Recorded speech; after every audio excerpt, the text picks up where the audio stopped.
that we're on the stream, so hopefully we're working there. Oh, there we go. Something went wrong. Oh, it just said something went wrong. Refresh the page. I was I having guess tech issues. I feel like I I was heard gonna us say. all. I'm so sorry. My Oh, it's computer okay. restarted like 8 times. It's the whole Let me thing. see if Oh, it says. All right. Well, it says it's not gonna work with guests, so I guess I don't want to kick everybody off, but let me see if we're. I'm just gonna see if we're Will it transfer over into Facebook or something? Because right now, Looks like we're on. I think we're good. Looks like we're on. We'll go with it. My friend Dan will tell me if we're not. So, Mhm. Here we are. all right. So, welcome everybody. Really appreciate everybody coming out. This is Andrew Johnston's launch for his new book, The Ignited Mood, which it came out today. So, oh my God, chat. Looks like we're good. I guess we'll see. So, if everybody just wants to introduce themselves real quick, Andrew, we can start with you if you don't mind. I am Andrew Johnston. I am a epic fantasy author and a portal fantasy author. Awesome. And we'll go to the ladies next if you guys don't mind. Marisa, do you mind? Yeah, sure. Hi, I'm Marisa Wolf. I write science fiction and fantasy that ends in hope, no matter how not hopeful the path may be to get there. Awesome. And Melissa, are we unfreezed a little bit for you? Yes. Hey, I'm Melissa Olthoff. I write sci-fi, I write fantasy, and I sneak in romance wherever I can because I write what I love to read. That's fair. That's fair. And Chris, how about you? And I am Chris Cousineau, the Bearded Book Beast. I have a YouTube booktube channel where I talk about fantasy, sci-fi, all sorts of stuff. I do things like this, podcast interviews with authors.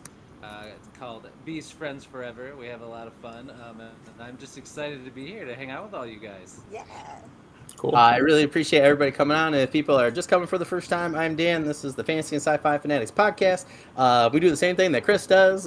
We just try and do as much as possible for everybody, whether they're trad, indie authors, whether they're creators, artists. I've had a lot of people who have been on here for television, movies, stuff like that. So got some really fun things going for the rest of the season. So please check out season 4.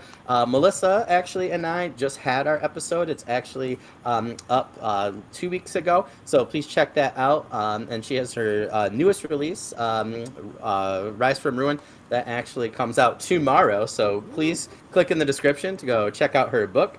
And then Marisa, your Plague of Magic comes out September 2nd, which I'm really excited for both of those. And then we actually have our episode coming out really soon as well. Casey Zell cannot make it. Her Mage Light book is out now, so go buy that as well. Once you check out the covers and the blurbs for all 3 of these books, you'll be really happy. Melissa also just had her Daughters of Shippo Coalition Book 22 come out, so please make sure you check that out as well. That came out last week, I believe. And then Chris actually just got done with Kane Williams, who I'm going to have on this summer as well. So please check out that interview from him for yesterday. And then he also had a really good one with Tori Tekken. Her and I are chatting really soon. So please check those out. Andrew, we're going to chat a little bit about your book, right? Please, everybody, stick around. We do have a giveaway for a signed copy of Andrew's novella, The Discarded Knight. But Andrew, oh, perfect. I was just going to ask. Perfect. I love the covers. I I know. love both I covers, wish I actually. had one to be like, ta-da. Oh, yeah. Well, maybe you can win. So what I want you guys to think about, are just maybe some questions you can ask Andrew. You guys have done this before. Everybody's veterans here. So Andrew, real quick, just I'm going to start off if you don't mind. What's your writing journey been like, really, up until this point? Well, it has been an 11-year journey, and up until this point, it has highs and lows. I've met some interesting folk and everything. Had the weirdest rejections possible, but that's all in the past. I'm flying forward. May has been literally the biggest month of my life. I had a book signing at my local Barnes and Noble, sold 12 copies, and after I posted the picture, which really honestly I actually give at least 25 to 40% of the royalties to my sister because she took the picture and everything like that. Oh, I mean, she deserves that credit and so forth. She's an amazing person. And once I posted that, it got 10.1 million views, tons of likes and retweets and comments and so forth. I was pursued by the Bitcoin Brigade and so forth. And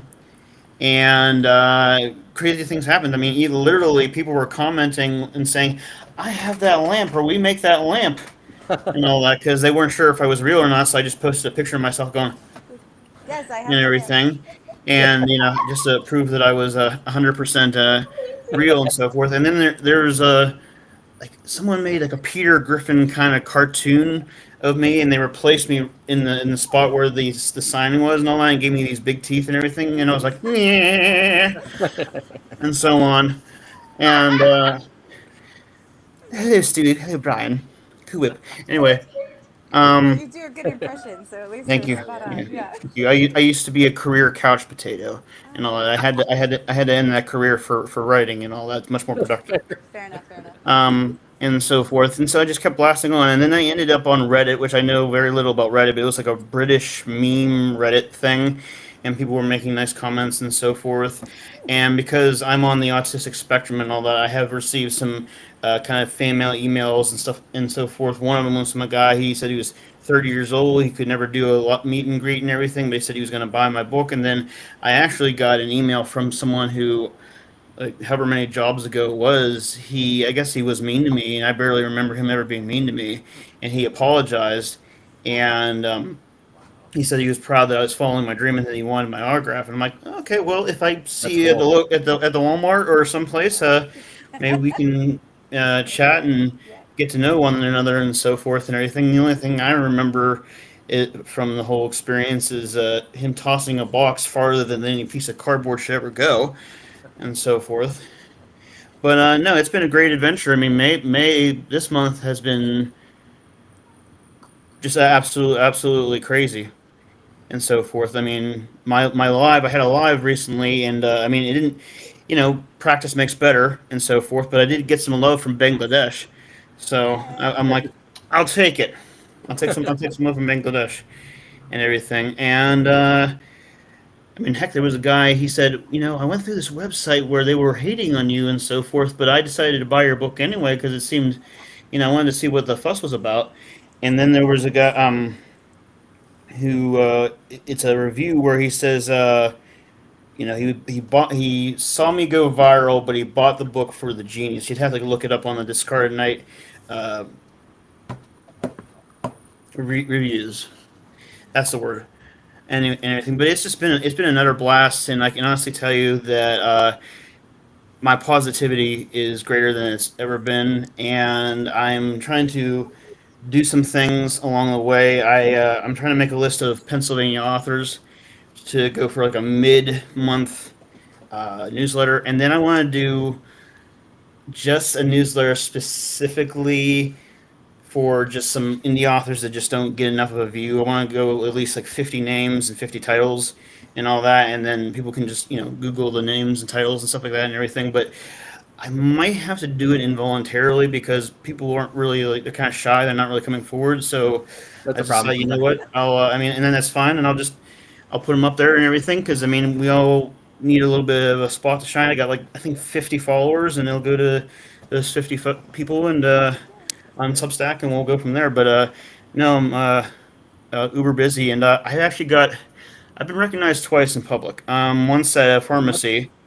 and the one of the woman who recognized me came to the signing, and that guy didn't come, which come and all that, but he said he recognized me from whenever I printed out posters because they have like this big printer machine there, and then I got recognized again by somebody who I guess knows my mom, and my mom is a big entrepreneur. She owns two businesses and so forth, and she's wonderful.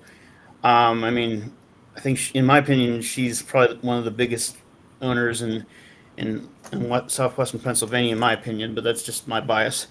And yeah, it's just utterly amazing. Now I'm just hoping and crossing my fingers for bigger things to come. I'm working on a second Iron Frost book, which is also a prequel because there's going to be 2 prequels, and it's going to lead to one huge book. So it'll be 3 Iron Frost universe books, and that'll come out hopefully early 2026. And then the next one, I just have to kind of rewrite things and so forth. And it's basically going to be the world's fastest woman wanting to disassemble all of society, and the only person that can stop her is this retired old bodyguard who's slowly but surely going blind. And he has to fly a dragon throughout the whole thing. And so, like, it's kind of hard to fly a dragon while, the wind I don't. and so forth and everything. This is amazing.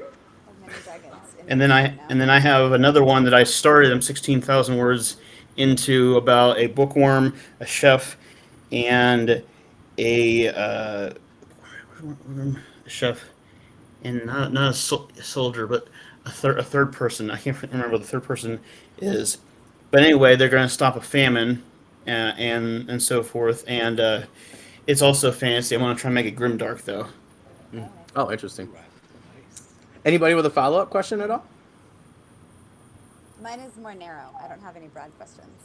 Oh, go ahead, Marisa. Ask away. I am All prepared. right, Andrew, your titles are fantastic. Do you title things first? Do you title things last? Are titles easy for you? What is your title process? Titles for me. Well, I take advice from this YouTuber. Her name is Jenna Morenzi, or I think that's how you pronounce her name. And I was learning from her in the beginnings and so forth on how to write and so forth. And she had said to take the 2 most important things in the story and combine them and make the title and so forth. Now, Prim Noir, which is the next Iron Frost book, is something I just pulled out of the air and everything. But that's basically how I do my titles. I don't come up with them necessarily first. What I just come up with is like, okay, what have I not seen, and how can I distance myself from what exists? And I go from there. Nice. You're doing great. They're excellent titles. It's a great question, Marisa. Okay, so there's the Ignited Moon. The Discarded Knight's its own thing. It's not part of the Iron Frost universe. Prim Noir, the Orderman, and then the one involving the famine is inspired off of the first John Wick. It's called "You Killed My Dragon." Oh, that's awesome. Yes, Because you know how he, titles. in the first one, he's like, "You killed my dog." It's not what you did, it's who you did it to. He killed the guy for a pencil. That's a great question, by the way, Marisa. Anybody else? Yeah, Andrew, you talked about how. it was Yeah, a I long journey. love that cover. Which one? Yeah, Oh, me dear. too. Me too. Shishing? It's Yeah. What So do we? Yes, the cover. Who is your cover artist, and where did you get the concept for? Because Katrin Russell. I think she's in the UK, but she was originally from Sweden. Very nice. And she's good at what she does and so forth. And this was more like a regular artist sort of cover, and this was more like stock images and stuff like that, and everything's all natural, no artificial intelligence or anything like that. But I came up with the idea for the whole thing, and I think the next one though, the Prim Noir, instead of a spear, it'll be, because each one except for the Orderman has a female protagonist, but the Prim Noir will probably be like a bow and a hand reaching up Oh, that's cool. and everything, because the ice spear right there, when you read the book, you'll learn how difficult it is for the main character to create this thing. It's just very difficult because you figure she's groomed to be the one way, brother's groomed to be another way, and so on. Super cool. That's a great question too, there, Melissa. And Chris, how about you? Sorry. Yeah. Yeah, Andrew, you talked about how it is a long journey to writing your books. So I'm just curious, talk us through kind of when you got into writing. Go back to the beginning of your journey. Talk about some of your inspirations along the way that made you want to write this book, and also when you got into writing, and then when you decided, you know what, I like writing, I'm going to go for it and write a book. It's a great question. Well, here's the thing. I did not follow through with college. I originally wanted to become a high school history teacher. I wanted to teach where I'm now the custodian at my alma mater in southwestern Pennsylvania. And it didn't quite pan out, and I needed to have a purpose in life because I believe that someone should have some kind of a purpose in life. So originally, I wanted to be a voice actor, and as you can tell, I'm in the shallow end of that, the 3 foot side of the pool, I don't know and about that, everything, Andrew. Yeah, you're pretty good. and so You're pretty forth. good, yeah. Thank you. Yeah, thank you. Well, hey, like I said, I was a career-long couch potato, and it just kind of goes into the lexicon. But and so forth. So I didn't initially want to become an author, but when I went to what's called Steel City Con in Monroeville in Pittsburgh, I met the actor who played the mailman from Cheers, and we discovered that I wasn't serious about being an actor because I didn't want to leave home and I didn't want to do this and want to do that and everything like that. And so that got me into thinking. And then read the first A Song of Ice and Fire book, Game of Thrones, and I'd already read Lord of the Rings. Read more as to see if I could actually make it the whole way through, and so forth, because I didn't have that great of an attention span at the time. Now I have a better one now, and I've read the book. I'm on my fifth reread. Oh wow. I'm trying to do like Christopher Lee every year, Sir Christopher Lee every year if I can, and so forth. I have 8 or 9 editions of Lord of the Rings. And so forth. And that was all part of it. And then it's just I wanted to just keep on going and have a purpose and have a career. And at this point now, I'm starting to really see the effects and bring joy to people and so forth. I mean, going as far as being made into a Peter Griffin cartoon, and everything. But go away, fat man. Go have to lose. And so he thins. Anyway, yeah, I'm almost addicted to that Stewie voice. I do it too much sometimes.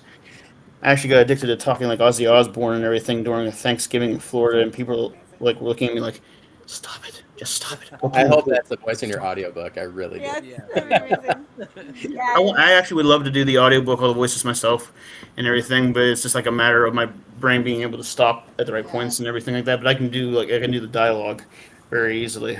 In this one, there is a character named Hosea, and he sounds kind of like this. Oh, so you're talking about border disputes, my queen. Well, our people have been attacked. How will I ever trust you? And why are you saying your people? Why aren't you saying our people? oh my goodness. Yeah, voice acting That might is need awesome, to be man. in your future, dude. Yeah, we I would are taking Andrew bids for Andrew's audio voice acting right now. Okay, so feel free to Feel free, record, send to Steven Spielberg. I love it. I love it. And all that. I need to know how you would voice a little tiny griffin because you are Ooh. amazing.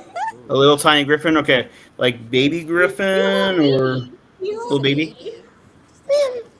Well, I am so thankful for my wings. I'm so glad that they are working so properly. You know, it took a long time. I groomed them very well and so forth. On my bike twice a day. Oh my gosh. Just please, for the love of Pete, don't scuff the talons. Don't scuff the talons at all. Boot liquor or boot black is just not as cheap as it used to be, especially when time travel is so limited. You need the right tokens to get to the right time sphere. And the Victorian era is a bit on the expensive side. We're sending this to Shamice Stovall right now, so you can get in with amazing. her You next. know that podcast. voice? Yeah. It kind of sounds like the mom from Life of Brian and all that. Guys, bids just went up, so bids Your just went father was a Roman. My father was a Roman. No.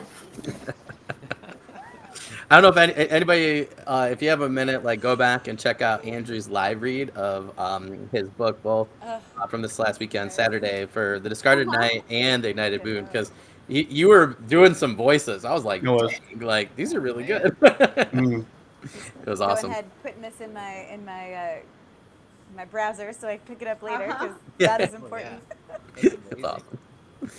That's a great. Okay, back to the whole origin of the whole writing thing. At this point now, it's kind of I've been working on. I kind of feel like George R. R. Martin, except I actually, no offense, actually put out the books. I've been working on the same ones for like X number of time. Sorry, George. Everything, love you dearly. Facts are facts, right? Like, Yeah, facts are Yes, he facts, will. man. I lay it to you straight. Oh, Brian, he doesn't like the facts. Oh, he doesn't. Anyway, so, um, yeah, so I just worked on the same sort of books, and the Orderman actually, like I said, I'm gonna have to rewrite that, and then there's the famine one, which is in its infancy. But yeah, I just kept going at it, and I mean, I know we're here to talk about the Ignited Moon, but the Discarded Knight actually almost got a literary agent. Um, the agent said it was the greatest thing that ever come across my desk, which one would think you'd be in the gold and everything Yeah. and so forth. But Yeah. hey, whatever. yeah, And then she said, I just couldn't relate to the main character, which I completely understand because you really do have to be, to a certain extent, either be a parent of or know somebody or be neurodivergent to fully um, grasp it and everything because there's a whole new eye contact thing. There's a whole latching on to something in a conversation, and the conversation just keeps on going, and so on. And there's even Batman references in it. But yeah, as far as back to the Ignited Moon is concerned, it's the ancient world part of my entire universe. So there's like kind of the modern Middle Ages world. There's the horror story, evil world that's actually I have a nickname for it, but I can't remember what the nickname's called. But it involves sin and debauchery and so forth. And then this is in the ancient world, and so the modern world is called Dar. The world where the part where the Ignited Moon's at is called Nema, and then the scary one's called Nar, and that was inspired off of a Sunday school song because it was sung the Sunday school song went praise ye the Lord hallelujah praise ye the Lord hallelujah, so they went darnamana do darnamana do. So I just kind of, that's where I got that and so forth. So you'll be in Nema the whole time, and the dragons in this are so big that they could take a nap on New York City and so forth. And the reason why I mentioned that family is never lost or missing, you'll find out about um, when you read it. But you'll be surprised. I mean, you'll make GPS look like ancient history. So, or those little microchips that you put in kitty cats and dogs and stuff like that, or in your kids look like nothing. I need one for my kid. Yeah. Fair. Like the little backpack thing, like. Uh-huh. Oh yeah. I'm so sorry, real quick, Andrew. Melissa, sorry, just because that was a good segue. I'm just curious at how big your dragons are in Rise from Ruin, just as a comparison with Andrew's dragons. So griffins are about horse size. Dragons are about the size of a house on up. So green dragons are about the size of a helicopter, maybe, for very, very specific reasons. And then black dragons are the biggest, and they are unstoppable tanks, and they get real big. Like, not New York City big though. I mean, they are rideable. Like, Dragon Riders of Pern inspired, but not quite that big. That's really cool. Well, Yeah, that's really cool. you ride these dragons in the palm of their hand, basically. That's fun. I kind of thought about M&Ms, they melt in your mouth, not in your hand, and all that. So you put the people in your hand and so And forth. they don't melt, which is He good. even jumped out and all that. I said, "Oh, the humans, they melt in your mouth, not in your hand." They're Oh, Brian. safe there. It's fine. But It tastes good with ketchup. exactly. I mean, But I can't wait for you guys. There's a joke about that, about the hand and all that. But you have to read the book no, That's and all that Okay. and so forth. no spoilers. I'm ready. I have both. I'm ready. So. Yes, there. So Andrew, I really liked how you were explaining, in terms of like the world building and stuff. I just want to just go back to, again, your live from Saturday. I thought you just did such a great job really talking Thank you. about, just the world building was great, but in terms of geography and stuff and, talking about dragons and things. But I just want to kind of redirect because I thought some of like the people and like characters in the United Moon sounded absolutely fantastic. And as somebody that loves like world building and just different races and species and creatures and stuff. It just sounded really cool. So do you mind kind of telling us a little bit about them, like you did in the live? Okay, well, there's the eastern people in Nema called the Raton, and they are energy within flesh and so forth. They're civilized, sophisticated, and so forth. When say like a marriage fails in their society, or the person, like say their wife or husband, whatever, passes away, they're not really gone. They're absorbed into that person and so forth, and that person, husband, wife, whomever, actually gets bigger, and they have to expel that energy somehow, say like doing a daily task or in battle, and so forth. And their armor is made out of gifted dragon scales from the dragons that exist in the world. Now in the West and so forth, the people have silver skin, and their skin reacts to heat and cold by changing shades of silver into certain shades of gray and black. Their bones are made out of iron. If they're 80 years old, they have the stamina, strength, speed, and determination of an 18-year-old. So the voice that I did earlier, I can run with the best of them, and so forth. She's not going to outrun me. I won't be foxed. But yeah, and then their hair is not hair; it's feathers, and straight back like so, and everything. And you can actually buzz cut the feathers, but you can only go down to the quills and everything. You go down any further, it's just not going to fly.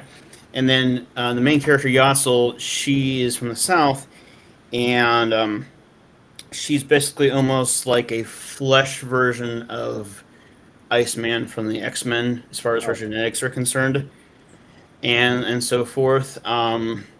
They don't often perspire at all whatsoever, and it's mostly because of the cold temperature and everything and so forth. So when they perspire, you'll know it because it's a dramatic change in the whole world that they exist in. But they are, and then they make the ice spears, of course, ice paths, and so on. And they only are allowed one emotion, and that is like rage and anger. The rest of the time, they're just kind of calm and dull and everything, like the internet and so forth. Because on the internet, you're either calm and dull, or you're like, I feel like that's fair. yeah, Sums it up. and so forth. And in the far north, they're all like plant-like women who, when they do fight or anything, they turn into mist and churning vines and so forth. I kind of describe the churning vines as that crank you have on a ship that pulls up the chain of the anchor and so forth. And they are massively powerful to the point where they can incite, or not incite, but make pregnancy go faster. So they can make it go faster simply by, touching the person, and when that person exerts themselves or overreacts or what have you, the process goes faster, and it takes that 9 months and just shrinks it, and so on. And they can do all kinds of other things. They can even produce if they consume enough food, they can produce fruit and everything for the rest of the group, so that other people don't starve and everything. But they kind of have to eat the lion's share of whatever food is left in order to make that happen. But they stay to themselves. They're very what's the word? It starts with an I. They stay to themselves and all that. Introvert, and so forth. I feel like a plant person would probably do. That checks Like, I mean, that out, makes yeah. sense. Yeah. Yeah. Yeah. And so I know forth my and plant everything. gets They're such introverts to where certain things happen that would make the most selfish human being in the real world look like a saint. So that's the northeast, west, south. It's awesome. Well, that was my question. Anybody else? That was cool. Well, what would you say the general tone is Ignited Moon grimdark? Is it more hope? Like what's your tone? I would say it's epic fantasy. It stays relatively on the same level as far as tone is concerned. and so forth. It's quite brutal. It's pretty strict, and so forth. Heck, the main character, in order for her to pass into womanhood and all that, she has to freeze a person from the inside out, and that's only for people who are royalty. When you're not royalty, you have to do like a boar or a chicken or something like that because you're just not at that level, Sure. Yeah. you know, Not a people Did you murderer. and everything. So it's like, oh look, it's a prisoner. My daughter, she's going to become a woman. I need her to freeze this person. Not only is she going into womanhood, but she's also, you know, taking care of this man. He jaywalked. Okay. I Okay. you know, So I just want to point out that Casey Azell has joined the chat. So, Oh yay! Hey Casey. Hi, Casey. and hello, Sir Buffalo Knight. Nice. That was a great question, by the way, there, Marisa. Anybody else? who is your favorite character? Ooh, good question. I would have to say, I probably would have to say Hesea because she's feisty, she's old, and she don't take crap from anyone, and she's a good motherly figure, and so forth. Um, you find out that she doesn't take too much to heart and everything, and she's a guiding light in the story, and so forth. I love that. So I overemphasize her gummy teeth. She hasn't had any teeth. She's like, That was an awesome question. Chris, you got anything? Yeah. Andrew, when you are writing, do you consider yourself more of a plotter where you plot everything out, or a pantser where you just go for it and just That That was write? gonna be my next question. Yeah, I know. You stole mine with his favorite character. I'm like, oh, I gotta think That of was another also on one. my list. here's how it goes. I write it all down in a notebook, whatever it is, and then I forget where the notebook is located at. Oftentimes it's in the car, Uh-huh. and then I just go from there, and it's already in my mind anyway. The writing it down is basically just to kind of flesh it out to a certain degree, but it really serves no purpose whatsoever. I mean, I'm just basically making money for Walmart in that case and so forth. Yeah. But you know, it just all goes in my head for the most part. Um, Okay. and I go from there. So I'm basically I'm a gardener. No, I Gardener. like I'm a it. gardener Love and that. everything. Yeah. That is so So, And what's about you, adding this on bodyguard? I'm just gardener. have you, since you write that way, have you ever had in your books, have you had a character like completely change, either become more important or less important, or were you gonna kill somebody off and then you're like, they got more story to tell? Have you changed things up while you're writing due to being, a little bit as a gardener, as you said? Do some pruning. Everybody has their place and time. You will be put in the soil when necessary. Sometimes you'll stay in the pot. It all just kind of, when it's your time to go, it's your time to go, and so forth and everything. How you go is entirely up to me, and so forth and everything. And The gardener has once you kick the bucket, it's not my monkeys, not my circus. So yeah, so it's just kind of like nobody really changes that much. They Okay. serve their purpose, and they go from there. All right. Great question. If he dies, he dies. Yeah. It's a sacrifice I'm willing to make. Some of you may. Some of you will die. That is a sacrifice I am prepared to make.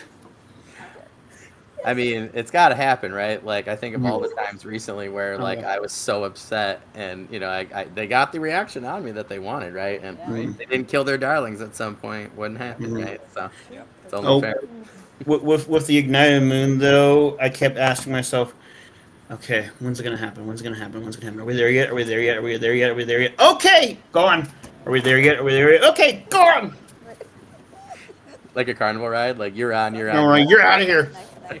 Yeah, it's a carnival ride mixed with the 300 movie, to where I walk up as Leonidas and I kick you off the merry-go-round and I say, but I don't say this is Sparta. I say this is Nema, or I say This is Cincinnati. Oh, this is Pittsburgh. That's got to be a T-shirt, Andrew. That's got to. Those have to be a T-shirt. Like this is Yeah. This is Cincinnati.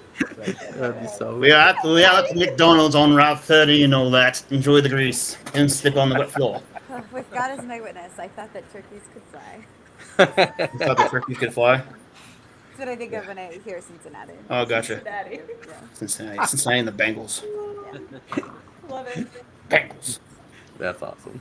That's super cool.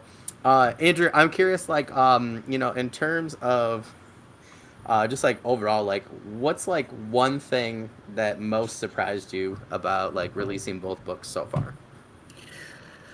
Well, what surprised me is that we're actually almost coming up on the anniversary of the Discarded Knight, and in 1 month,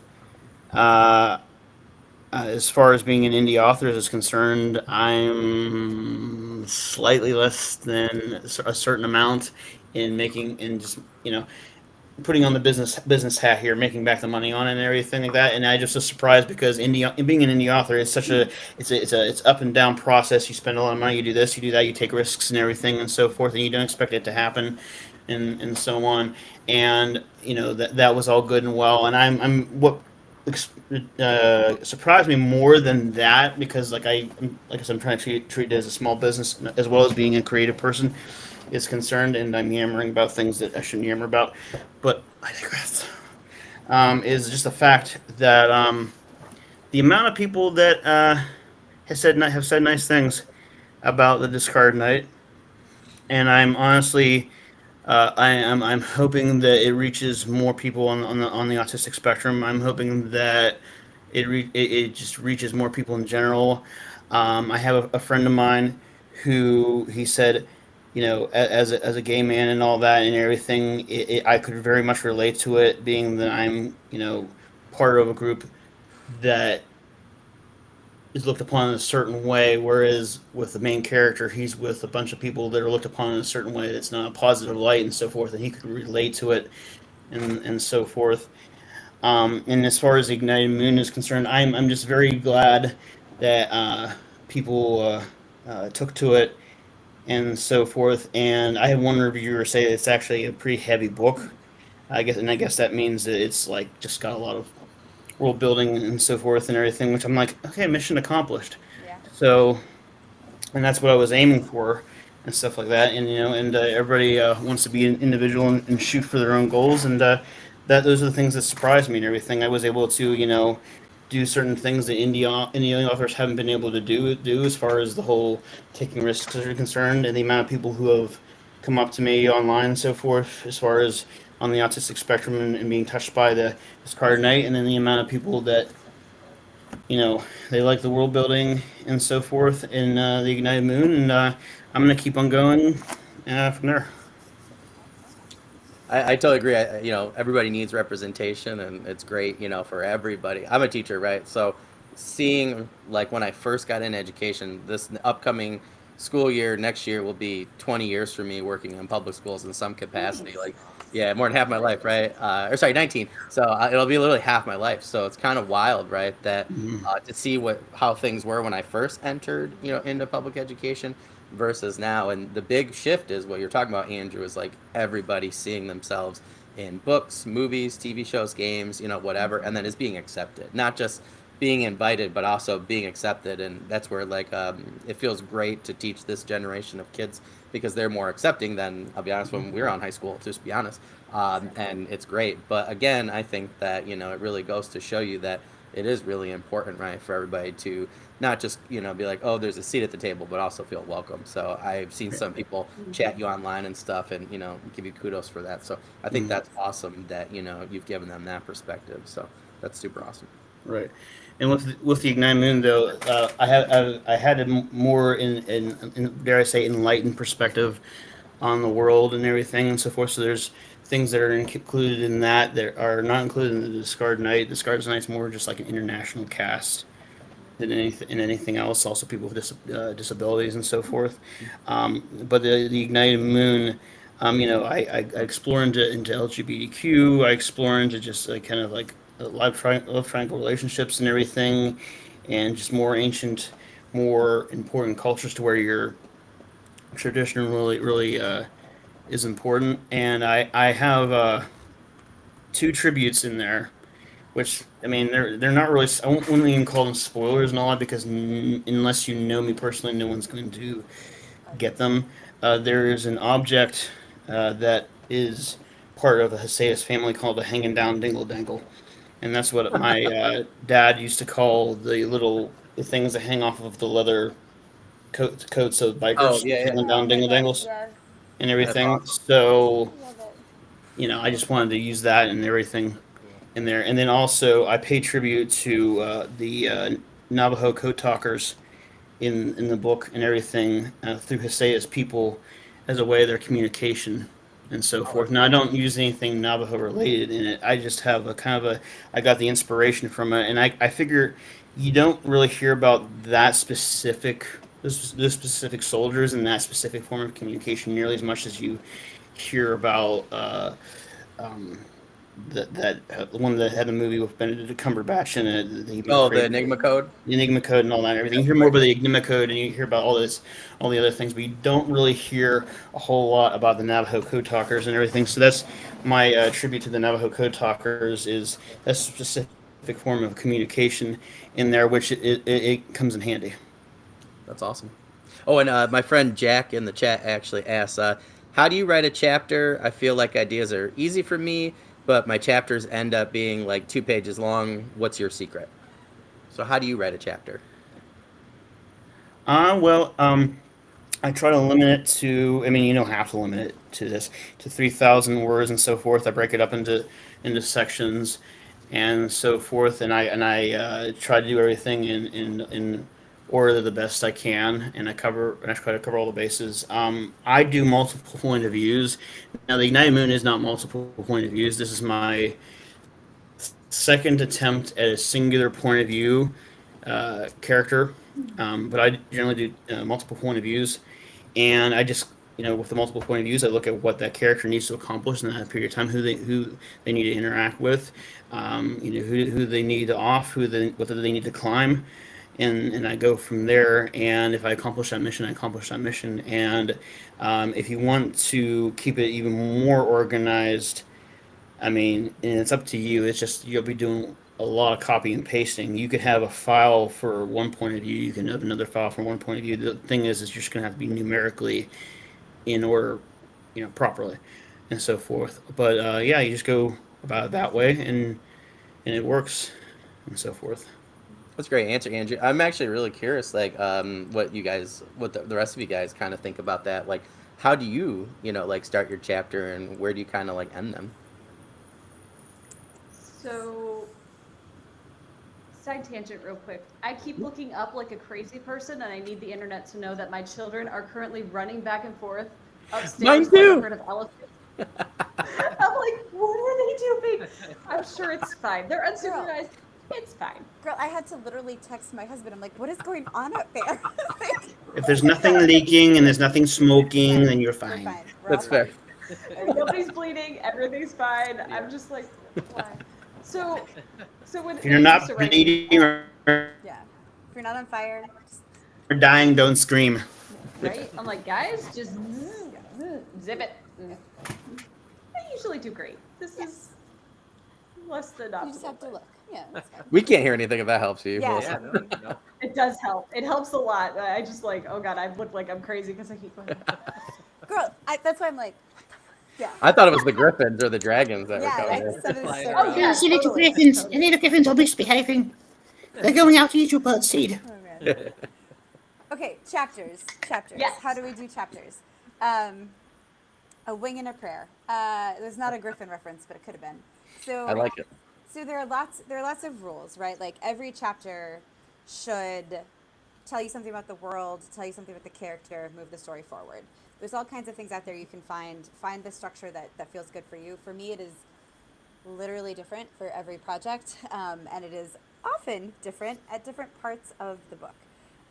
So the book that I just passed in, Plague of Magic, that comes out in September, it has some honkin' chapters, and I tried to shorten them because I like a short, snappy chapter. And I really tried, and I was like, no, this all goes together. Like if I break it up, it's the wrong break of momentum. So basically, a chapter can be anything from like a scene to an encounter, but it should be whole in and of itself. And then my very favorite thing to do is to end on a line that makes people go, holy crap, if I don't turn the page, I'm going to die. Like that is what I Absolutely. want. Keep the hook going. She's Keep the really hook good at going. it. Because sometimes a book is not action packed, but you couldn't put it down. And the Yep. secret is you couldn't put it down because the last line of the chapter made you go, wait, what? And you had to turn the page. And there are a lot of people who are really good at that. I want to be very good at it. That is a thing that I'm going to work on. Thank you. She's biased. You can I am listen to her, but 100% she's biased, but I am also correct. Thank you. I would also say to the person asking, let your first draft be your first draft. Do not make your chapters perfect. Don't even think you have the pacing right. Don't worry about it. End them wherever. Like you're like, I feel like I've been writing this a long time. Move on. Because when you're done, then you can go back and see. Like my debut solo novel, I went back and made sure each chapter was roughly the same size, and it worked for that book. But it didn't work for this last book. So like wait till you're done, and then this is so woo-woo, but like the book is going to kind of tell you what you need to do with the chapters. Yeah. Fun first, work And later. Yes. The more practice that you get at it, the more you're going to develop that like inner sense of like, this feels right. But yeah, 100% agree on that last line. Never end a chapter with the character going to bed unless it's like super dramatic in some shape or manner. So to But speak. so to speak. But like some of my I try and hit like 3 to 5K, and in Rise from Ruin, a lot of those chapters are between 6,000 and 8,000 words because that's what it needed to be. Because like Marisa said, if you chapter needs what chapter needs. Yeah. Break it. Yeah, what's the point of breaking it? Like this is all one thing happening, Mhm. and if you're a little winded at the end, good. So is the character. Like it's fine. It's true, yeah. Yeah. Oh, yeah, I kind of thought that I almost had the system figured out, kind of like whenever I went to the casino. No, I didn't have the casino figured out. But anyway, and so forth. I was doing for one book. It might even have been the Ignited Moon. I tried to write just 5K, 5K, 5K, 5K, 5K, 5K, so that way I could go 5, 10, 15, 20, 25, 30, and everything. And it turned out that just did not work, and it was just extra fluff and everything. I was just curious, Chris, what do you think about that? Like in terms of writing or reading for different chapter sizes? Yeah, I think as a reader, I like the snappy, quick chapters with a hook at the end, but like it also needs to be what it needs to be to make it make sense, right? So so as a reader, I've read long chapters and short chapters. I think it's both work well as long as it's flowing right. And I actually love hearing this from all of you because I'm writing and working on my first book and stuff, so I love hearing this advice. Awesome. That's what I love about this community. I love learning and picking things from people. So yeah, I try to write what I like, but same thing. Sometimes it has to be longer. Can't always be quick. Yep. Mm-hmm. I'm so sorry, Chris. That's a great answer. But Casey's in the chat. Unless they're not going to bed alone. ... Fade to black. So That's That's true. it's a great time to end. Everybody needs a release. yeah, that's fair. Everybody needs to have a little fun when you're torturing them. That's fair. I gotta say, yeah, like just go back to Don's question there. Yeah, for me, like especially like you said, Marisa, like especially right now, like I'm just playing around in one thing. I like to write two things at once. I got my main project, my side project, and not have a lot of time to mentally figure out my main project right now until school's done. So I'm writing my side project, and it's just like a fun D&D fantasy, and I just word dump. I just write and write and write until, like you said, that chapter is done. I figure it's like clay, and Don's an artist. I know that for a fact. So, I get that first like general shape, right? And then I start to cut later on. So just kind of get that shape, right? And like everybody said, just kind of figure out from there what the characters in the story needs. So I think that's all really great advice. Andrew, Casey. Casey told me she was gonna create chaos in the chat, so I'm so I glad love it. that I can't see the she's chat. doing I'm it. so I know. I'm like, sad. what is she I saying? don't know I why it can't did see that. either. It must be like a user error on my end because I'm like new to Riverside, so I have to figure that out. I think that's what the error was. I thought at first it was like something went wrong. I thought it was us, but we're okay on YouTube. It's just the chat for some reason only going to me, so I apologize. It's okay. Um, At least you get to see it, and Yeah. then I'm Yeah. not distracted, I guess, by the cleverness in there. That's awesome. Andrew, I know we only got about 5 minutes, and then, just so everybody knows, we are going to give away a signed copy of Andrew's novella, The Discarded Knight. Yeah, I absolutely love the cover. So, Andrew, anything else in this like last few minutes before we, do the giveaway and kind of close out with this live that you want the audience to know, in terms of your writing or maybe, The Discarded Knight, or in particular, The United Moon that came out today? Well, I mean, all I can say is that you jump into the ignited moon.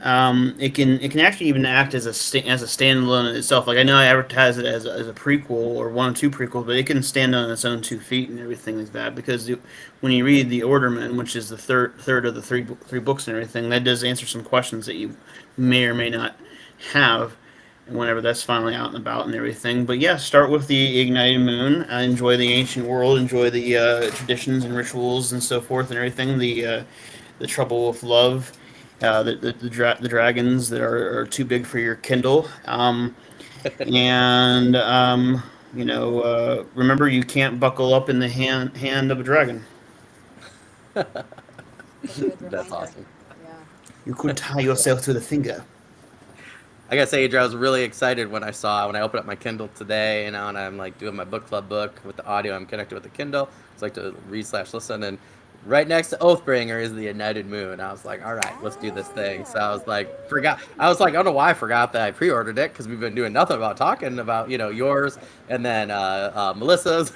So then tomorrow I get to wake up and then there's Melissa's Rise for Ruin in there. So I already have Casey's Mage Light in there, so don't worry about it. And then soon to be Marisa with Plague of Magic. So that's awesome. But Andrew, I'm really excited for just in general. Excited for all of you actually, really. And like Chris said, I'm excited to join the ranks. I'm back to January of 2026, but yeah, I'll have like 4 or 5 things by then, which would be really cool.